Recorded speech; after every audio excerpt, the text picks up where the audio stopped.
Tous les fans de football africains connaissent Seydou Keita. Ça a été un très grand joueur de football malien, probablement l'un des plus grands de l'histoire du football malien, qui a évolué à son meilleur niveau au FC Barcelone. La question que j'ai envie de vous poser aujourd'hui, c'est d'après vous, qu'est-ce qu'il est devenu? Suite à sa carrière, il a disparu des radars jusqu'à ce que je le redécouvre il y a de cela quelques temps. J'étais en Inde avec mon mentor Bertin et on discutait avec un fournisseur qui doit construire une usine au Cameroun. Et pendant qu'on était en train de discuter avec lui, il nous a fait part du fait qu'il venait de construire une usine pour un footballeur africain, parce que c'est pas tous les jours que les Africains viennent là-bas non plus pour parler de business. Et en plus que son client était quelqu'un d'assez connu, un footballeur. Quand il a dit footballeur, je me suis dit, bon, ça doit peut-être être quelqu'un que je connais. Et à ma grande surprise, il a dit, attendez, je vais l'appeler tout de suite. Et quand il a appelé, j'ai vu que c'était Seydou Keita. Quand Seydou Keita m'a vu, parce que c'était un appel vidéo, il m'a reconnu. J'étais très content de voir que Seydou Keita suit les vidéos d'Investir au pays. Et donc, on m'a parlé de son projet à ce moment-là, qui était encore en cours de finalisation. Grande est donc ma joie aujourd'hui de faire cette vidéo pour vous présenter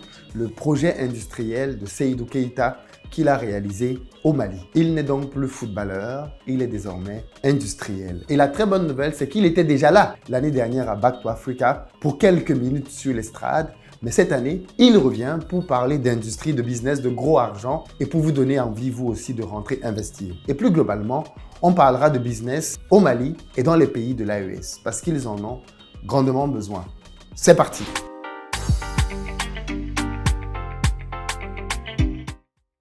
Salut à toi, bienvenue sur ma chaîne, moi c'est Philippe Simo. Et si je te parle de business, parce que c'est avec ça qu'on va développer notre continent. Donc si ça t'intéresse, tu t'abonnes. D'ailleurs, je l'ai dit tout à l'heure, le 28 et 29 septembre au Palais des Congrès à Paris, on se retrouve pour l'événement de l'année. Il s'agit en réalité de 2 jours pendant lesquels la diaspora se retrouve pour penser stratégie, nouer des alliances, rencontrer des partenaires, discuter avec des fournisseurs pour lancer des business sur le continent africain.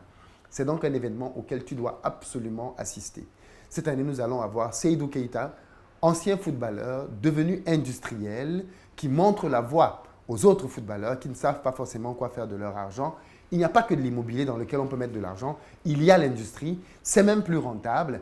Et il a décidé de se lancer là-dedans pour faire un complexe dans lequel il a investi 21,3 millions d'euros, soit à peu près 14 milliards de francs CFA. Il sera là, les fournisseurs seront là, vous devez être là pour rencontrer ces gens, discuter avec eux, prendre des cartes de visite et demain quand vous aurez votre propre projet, vous saurez directement à quelle porte aller frapper. Croyez-moi, ça va vous faire gagner énormément d'années.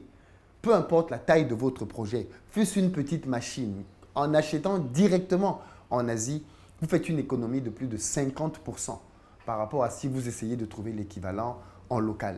Le 2 juillet, donc il y a juste quelques jours, on a assisté à la mise en service du complexe agro-industriel de Seydou Keita au Mali. Et pour l'inauguration, on a vu le président de la transition, M. Assimi Goïta lui-même, venir sur place pour inaugurer cette usine. C'est vous dire à quel point ce genre de projet est stratégique pour le Mali. Parce qu'en général, quand le projet n'a pas l'ampleur qu'il faut, on fait venir un ministre, on fait venir un député. Mais quand c'est le président lui-même qui se déplace, ça veut dire que c'est quelque chose qui a un certain poids. Mais Seydou Keita n'a pas décidé de faire n'importe quoi.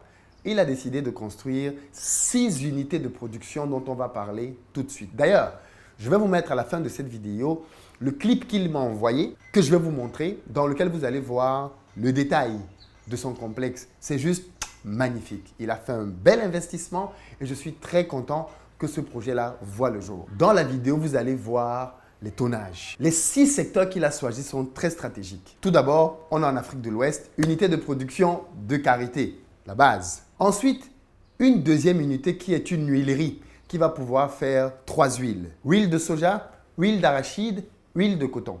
Ça, c'est l'huilerie. Vous savez, pour l'huilerie, on va prendre les produits frais, on les fait passer dans un process et derrière, on presse pour obtenir les huiles. Ça, c'est l'huilerie. Ce sont ces huiles-là derrière qu'on utilise soit pour pouvoir être transformées en des produits dérivés, comme on va le voir par la suite, ou alors pour être commercialisés directement en l'état. Troisième unité, une unité de transformation d'aliments de bétail et de volaille, la provendrée. Quatrième unité, une unité de production des bidons pour, bien évidemment, le marché local.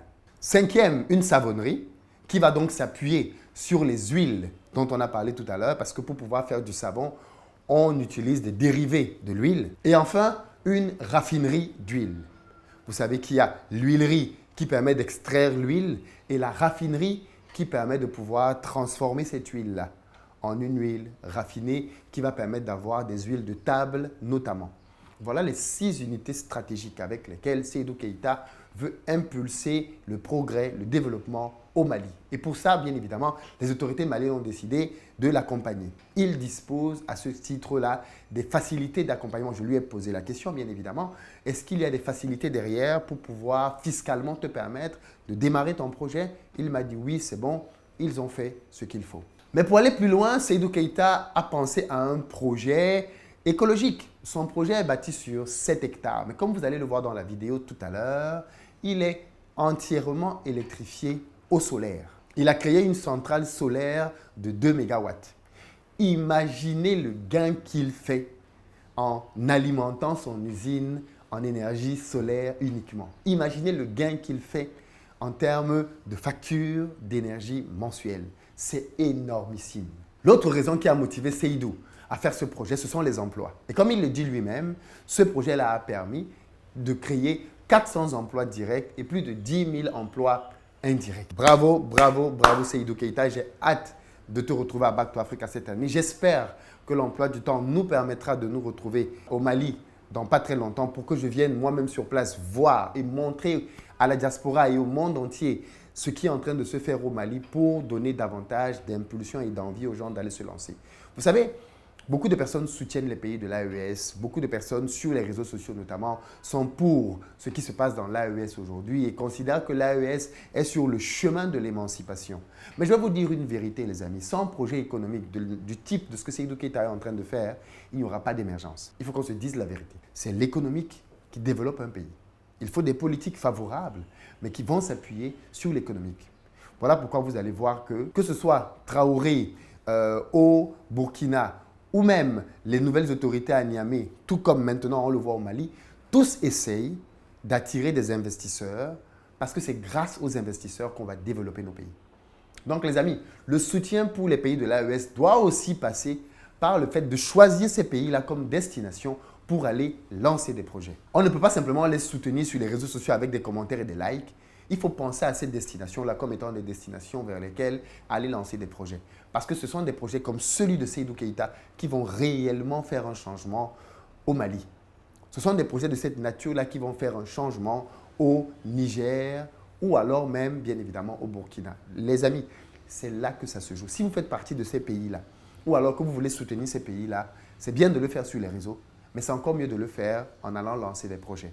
La bonne nouvelle, c'est que ces pays-là mettent à la disposition des investisseurs des facilités douanières et fiscales. Ça veut dire que vous avez des exonérations sur la douane, des exonérations sur les impôts pendant un certain nombre d'années, le temps de vous permettre d'amortir à minima votre projet. En contrepartie, vous créez des emplois et quand le moment arrivera, le gouvernement va commencer à vous demander de lui payer des impôts, ce qui, ma foi, semble parfaitement normal. Mais je tenais à le préciser. Ce que Seydou Keïta est en train de faire au Mali, c'est magnifique. Et je pense que ça devrait inspirer beaucoup de footballeurs.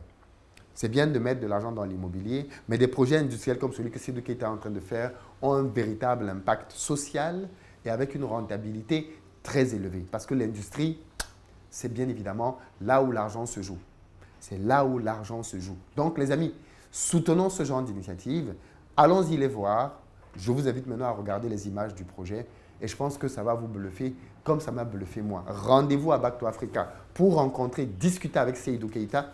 Beaucoup de choses se font au Mali. C'est important de venir et de rencontrer ce genre de personnes. Il va vous ouvrir des portes. Il connaît tout le monde au Mali. Il va vous ouvrir des portes. Il va vous faciliter des choses au pays. Il va vous permettre de pouvoir peut-être même rapidement obtenir des choses qui étaient plus difficiles pour vous à obtenir.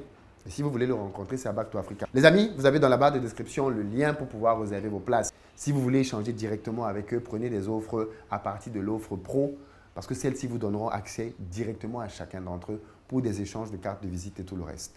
Dans la barre de description, les amis, allez-y dès à présent.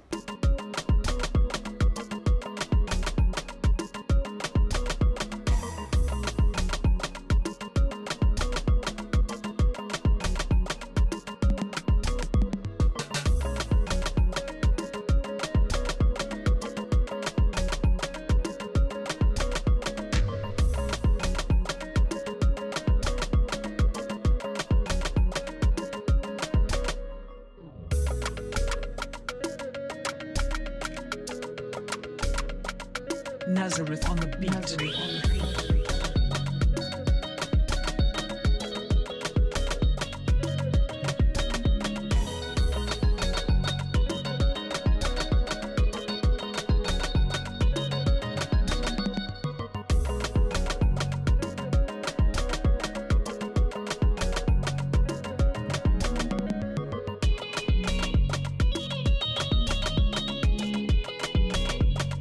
Nazareth on the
beat.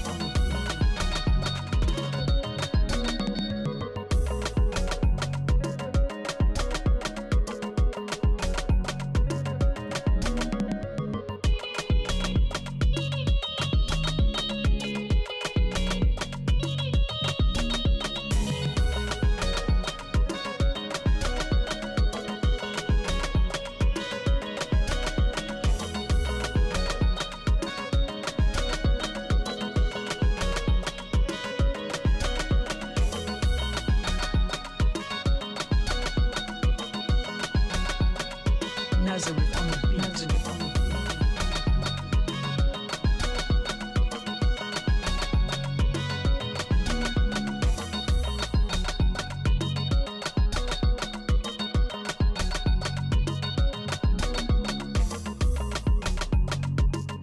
Pour ceux d'entre vous qui veulent faire du business en Afrique comme moi et développer des revenus, vous devez absolument être à Back to Africa, l'événement que j'organise à Paris les 28 et 29 septembre prochains au Palais des Congrès. Il s'agit d'un événement au cours duquel je vais vous partager tous les business que vous pouvez lancer en Afrique tout en vivant en Europe.